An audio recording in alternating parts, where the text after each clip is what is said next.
Hi everyone, and a very warm welcome to all of you. My name is Madhulika Rajan, mother, author, green energy enthusiast, and a certified Lean Six Sigma black belt expert. In today's episode, we will talk further about how personas are used in design thinking and how we can effectively use them in define phase. We have already talked about goal directed personas and role based personas. So let's discuss further engaging personas. The engaging perspective is rooted in the ability of stories to produce involvement and insight. Through an understanding of characters and stories, it is possible to create a vivid and realistic description of fictitious people. The purpose of the engaging perspective is to move from designers seeing the users as a stereotype with whom they are unable to identify and whose life they cannot envision, to designers actively involving themselves in lives of the personas. The other persona perspectives are criticized for causing risk of stereotypical descriptions by not looking at the whole person, but instead focusing only on behavior. Engaging personas can incorporate both goal and role directed personas as well as the most traditional rounded personas. These engaging personas are designed so that the designers who use them can become more engaged with them. The idea is to create kind of a 3D rendering of user through the use of personas. The more people engage with personas and see them as real, the more likely they will be to consider them during the process design and want to serve them with the best product. These personas examine the emotions of the user, their psychology, backgrounds, and make them relevant to the task at hand. The perspective emphasis of how stories can engage and bring the personas to life. One of the advocates of this perspective is, of course, Lee Nielsen. Now let's come to fictitious personas. The fictional persona does not emerge from user research, unlike other personas, but emerges from the experience of the UX design team. It requires the team to make assumptions based upon past interactions with the user base and products to deliver a picture of what perhaps users look like. There's no doubt that these personas can be deeply flawed, and there are endless debates on how flawed they are. You may be able to use them as initial sketches of user needs. They allow for early involvement with your users in the UX design process. But they should not, of course, be trusted as a guide for your development of products and services.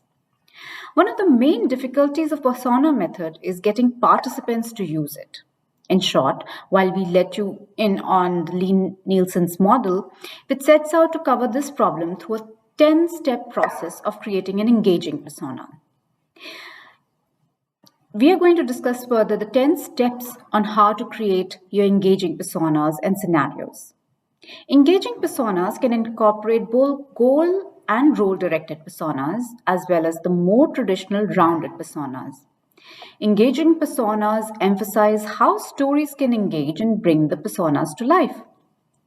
This 10-step process covers the entire process from preliminary data collection through active use to the continued development of personas. There are four main parts to the entire process: data collection and analysis of data, which would be step 1 and step 2, persona descriptions, step 4 and step 5, scenarios for problem analysis and idea development, step 6 and 9, acceptance from the organization and involvement of the design team, which would be step 3, 7, 8, and 10. For the ease of this session, we will cover the first 5 steps for creating engaging personas. This 10-step process are ideal process, but sometimes it's not possible to include all the steps in the project. So we will talk about the 10-step process as described by Lee Nielsen in her Interaction Design Foundation Encyclopedia of Article Personas. The first one is collect data. Collect as much knowledge about the user as possible. Perform high quality user research of actual users in your target user group. In design thinking, the research phase is the first phase, also known as empathize phase. Form an hypothesis. Based on your initial research, you will form a general idea of the various users within the focus area of the project, including the ways users differ from one another. For instance, you can use affinity diagrams and empathy maps. Everyone accepts the hypothesis. The goal is to support or reject the first hypothesis about the differences between the users. You can do this by confronting project participants with the hypothesis and comparing it to existing knowledge. Establish a number.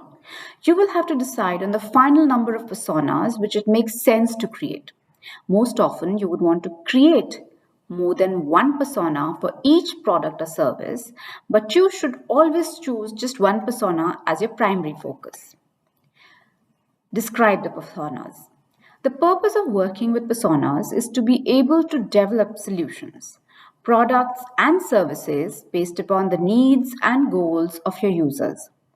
Be sure to describe personas in such a way as to express enough understanding and empathy to understand the users. You should include details about the user's education, lifestyle, interests, values, goals, needs, limitations, desires, attitudes, and patterns of behavior. Add a few fictional personalities detail to make the persona a realistic character. Give each of your personas a name and create a 1 or 2 page description of each persona. With this, we come to an end to this session.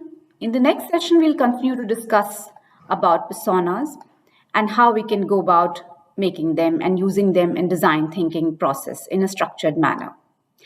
Don't forget to like and subscribe and comment in the comment section on what you'd like to hear more. Until next time, this is your host, Madhulika Rajahan, signing off. Have a wonderful day ahead.